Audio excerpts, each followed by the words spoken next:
This is my opportunity on behalf of Council to give a year in review of 2015 and to just try to highlight some of what we've done in the past year.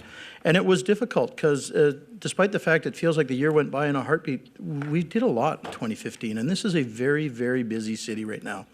And so I hope that this doesn't bore you or put you to sleep. If it does, I think it's going to be about 7 minutes, so set your watch and wake up at the end.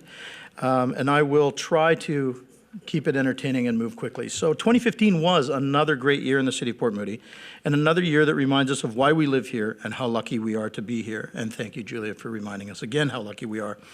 Amazing to be reminded just a couple weeks ago that this council was elected a year ago. Thanks for Facebook for reminding us that it was just over a year ago, and at times, again, it seems like it was just yesterday. So shortly after the election in 2014, the council got together, got down to work developing and updated a strategic plan. See highlights of it there.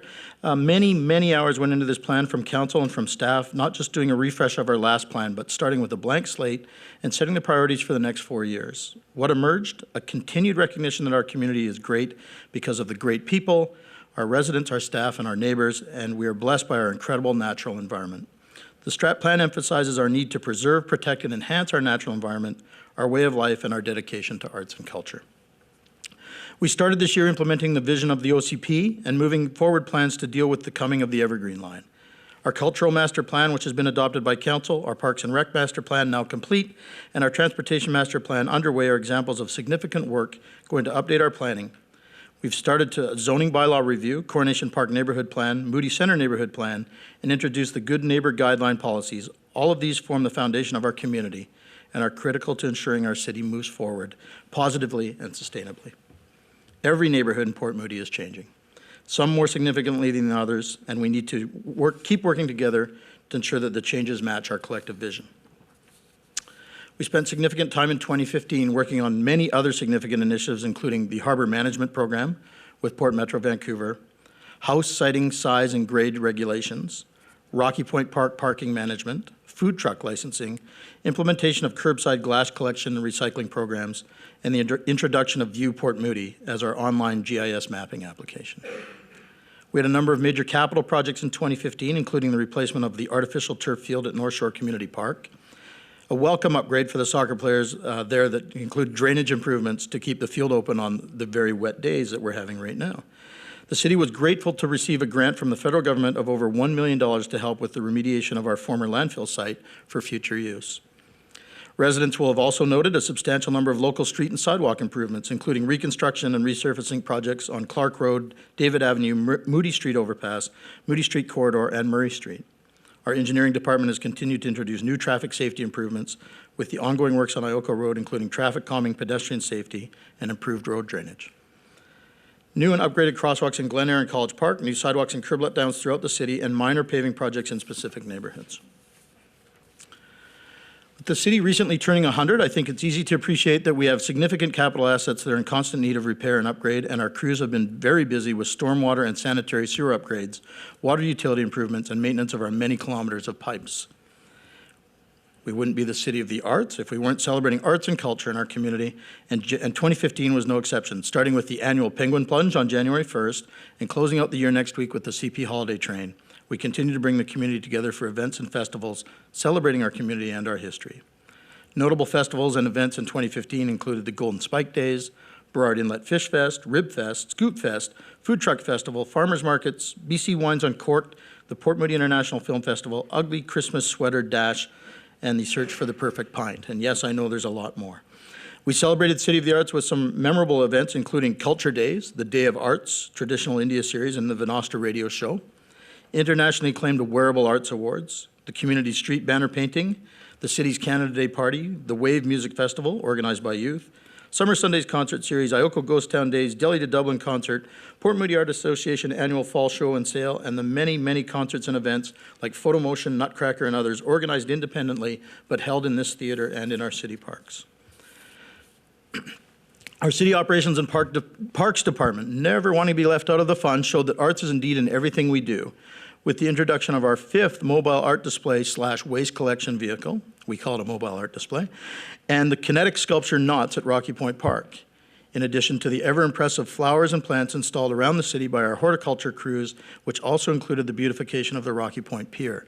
And there's some great photos of some of that in the 2016 calendar this year.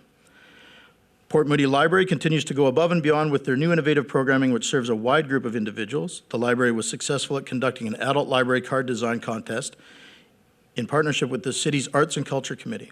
This new card was launched in September. Keeping with the times, the library launched the new library app, which enables customers to check their accounts and search the library's collection anytime, anywhere. And last but not least, the library introduced for the technology enthusiasts Safari Tech Books and Videos Online, a collection of over 1,300 computer and technology training titles. In addition to the launches, the library offered the following programs: a writing and publishing fair, a job skill workshop with Work BC, not WorkSafe BC. Partnership with SFU, they hosted Share Your Story, a series of digital storytelling workshops. They initiated the Family Code Camps for families to learn computer coding, organized a retro tech fair for families to explore gadgets from the past, as well as some from the future, and more than 1,500 kids this year participated in the Summer Reading Club. In addition to all of our staff and the hardworking individuals, we have 19 hardworking committees, commissions, and boards that are made up of 134 volunteers. These volunteers attend meetings and provide their time and knowledge in order to offer advice and recommendations to council on different issues and items within the community. This year, Council created a new committee, the Seniors Focus Committee, which will look at seniors' issues and initiatives. We look forward to seeing the ideas and concepts from this committee, recognizing our aging demographics and the importance of programs and services being provided for our entire population. Our Youth Focus Committee, here with us tonight, continue to shine the light on the young people in our community, from the Reach Awards to band showcases to pancake breakfasts. The Port Moody spirit thrives in our youth leadership. In 2015, 2 local students received $1,000 education scholarships, which were chosen by the Youth Focus Committee. While the Fingerling Festival continues to be a popular event, drawing in visitors from around the region to the Nunes Creek Hatchery, this year the focus was on the opening of the new Mossam Creek Hatchery in May. The hatchery project exemplifies the spirit of the city of Port Moody. Residents and businesses reacted in the most positive manner to the loss of the hatchery by fire, and Rising from the Ashes is a facility that will provide the opportunity to educate future generations on the importance of our environment and perpetuate the wild salmon in Burrard Inlet. As they do every year, our staff continued in 2015 to demonstrate they're the most dedicated, hardworking group and remind us how important they are to our quality of life in Port Moody. Our operations staff responded to the regional water shortage in the summer by coming up with innovative ideas for water reuse and recycling, including groundwater recirculation in our parks.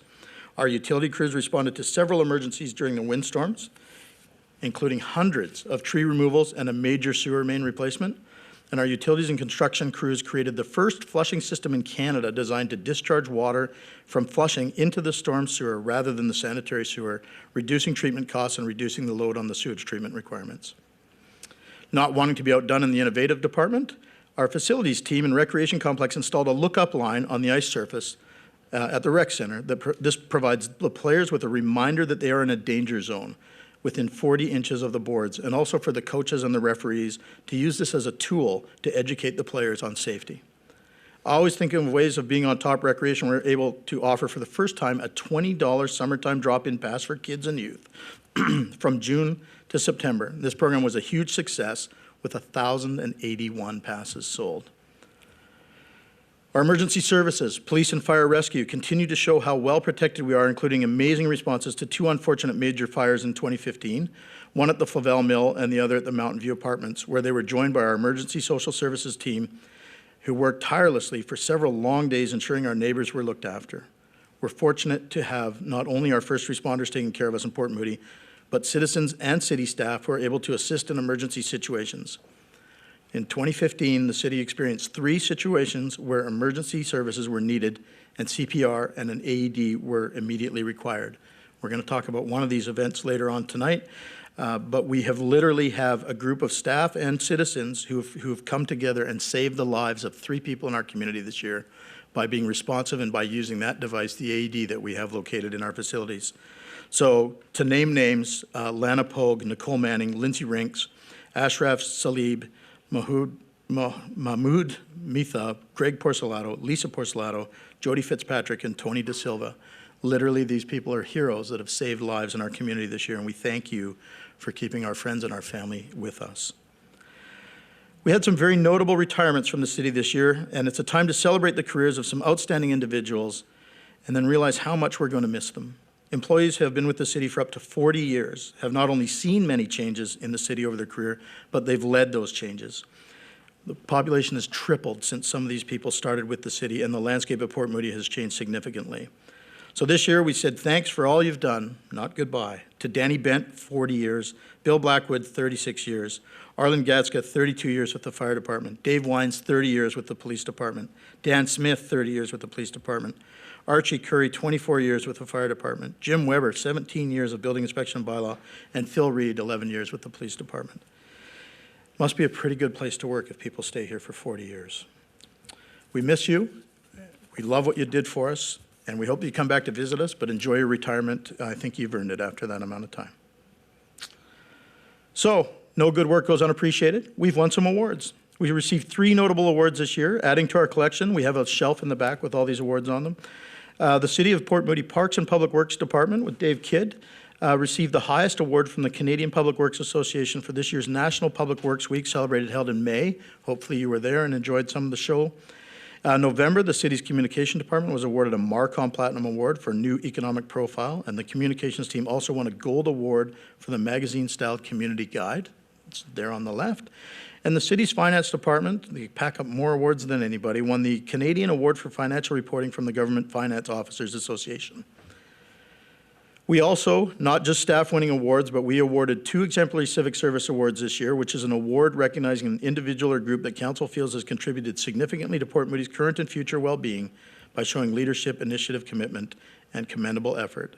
These awards were presented to Pat Dennett for his contribution to the community with the work he did on the Mossam Creek Hatchery. And the second award went to Barbara Nuttall for her contribution to the community and for coordinating the Port Moody Public Library's Links to Literacy golf tournament for 14 years. And I think that equates to about $500,000 that Barb helped raise for the library. One of the most notable changes to our community in 2015 was the growth of our new brewery district, or what somebody keeps calling the Burrard Inlet area. Thanks, Paul.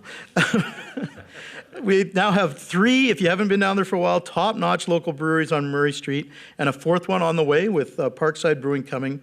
And this is really exciting, I think, for us because these are businesses that are identifying with the vision in our OCP about trying to transform that area into a walkable, funky retail district around Rocky Point that really attracts people to go down there and eat and enjoy the park and the waterfront.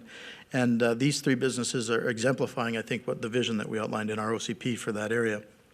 They're also locally owned, good families, and good, hardworking people that have been a pleasure to deal with. So I could go on for hours, and it might feel like I have, about great things that we've accomplished in 2015. And I hope that if we didn't include something that you're a part of or that you think was great, we know about it. It just is impossible to get through the list. So we know 2015 was a great year. 2016, based on the front of our calendar, looks like it's going to be a spectacular year. I love the plant work that our staff are doing. So it's exciting what lies ahead in 2016, and we hope, although the Evergreen Line may not actually be running before the end of the year, there's a significant amount of planning for that and for our community that we're undertaking in the new year. So we look forward to engaging with you and the residents with our zoning bylaw update, our DCC bylaw update, our master transportation plan update, the Coronation Park neighborhood plan, the Moody Center neighborhood plan, the Barnett landfill land use transition, the previous Fire Hall number 1 land use, the Kyle Center renovation or redevelopment, SkyTrain integration issues, and of course our ongoing financial plan and budget discussions. That takes us through about February. So I hope you're ready to be engaged with our staff and our council like you never have been before. And I'm hopeful that council and staff will rise to the challenge of taking our public consultation and planning to a new level, having meaningful dialogue with our residents, and then making informed decisions to move the city forward sustainably and responsibly, and maintaining the charm and character we all cherish in our community. The decisions that lie ahead will shape our community for decades. I'm hopeful that everyone will wake up every day like I do and say, I'm proud to be living in the greatest city in the world. So thank you for a great 2015, and we look forward to a great 2016.